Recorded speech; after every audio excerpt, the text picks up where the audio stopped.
কোন জিনিস হারাম হওয়ার জন্য শর্ত তিনটা। কয়টা? আগে দেখবেন এর ভেতরে তিনটা শর্ত পাওয়া যায় কিনা। এক নম্বরে ওটা নাপাক হওয়া লাগবে। কি হবে? দুই নম্বরে ওটা ক্ষতিকারক হওয়া লাগবে। তিন নম্বরে এটা অশ্লীল হওয়া লাগবে। পৃথিবীর যে কোনো জিনিস হারাম যদি আপনি ঘোষণা দিতে চান, এই তিনটা বিষয়ের ভেতরে থাকতে হবে। এটা একটা থিওরি, মনে রাখলে দুনিয়ার যে কোনো বিষয় আপনি জানতে পারবেন এটা হারাম না হালাল। আর একটা কথা মনে রাখেন, হারাম কিন্তু নির্ধারিত কয়েকটা জিনিস মাত্র, আর হালাল এ নির্ধারিত না। হারাম কয়েকটা বাদ দিলে পৃথিবীতে যা আছে সবই হালাল। এটা বুঝতে পেরেছেন?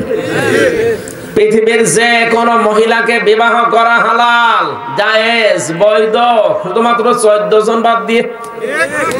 কথা বলেন না কেন? শুধু বাংলাদেশে না, তামাম দুনিয়ার যে কোনো মহিলাকে আপনি বিবাহ করতে পারেন, কিন্তু 14 জন বাদ দিয়ে।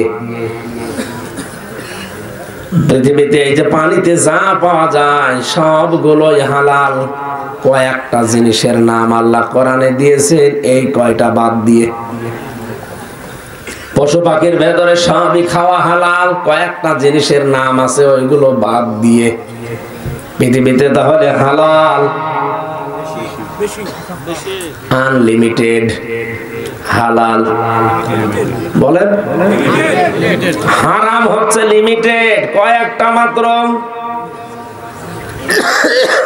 বিড়িকে হারাম বলে ফতোয়া দেওয়ার পেছনে যে তিনটা কারণ ওলামায়ে কেরাম দেখাচ্ছেন, সূরা আরাফের 157 নম্বর আয়াতের মাঝের অংশটা নিয়ে অনেকে ব্যাখ্যা করে, আয়ুহাল্লু লাহুমুত তাইয়্যিবাতি ওয়া ইউহাররিমু আলাইহিমুল খাবাইস। আল্লাহ পাক বলেন, হে নবী, আপনি অনেক কিছুকে যেগুলো পবিত্র হালাল বলে ঘোষণা দেন, আর যেগুলো নাপাক, অবৈধ, অপবিত্র, এগুলো আপনি হারাম বলে ঘোষণা দিয়ে দেন। কারণ আল্লাহ নিজেই শুধু শরীয়ত প্রণেতা না, বিশ্ব নবীকে আল্লাহ শারিয়া বানিয়েছিলেন, শরীয়ত প্রণেতা। অনেক দুনিয়ার এই 63 বছরের জীবনে, বিশেষ করে 40 থেকে 63 এই 23 বছরে নবুয়তের জিন্দেগিতে যা বলেছে, যদি বলেন হালাল, যদি বলেন হ্যাঁ, তো হালাল হয়ে গেছে, যদি বলতেন না, হারাম হয়ে গেছে। কথা বুঝতেছেন? তাহলে বিড়িকে যদি কেউ হারাম বলতে চায়, শর্ত বললাম কয়টা?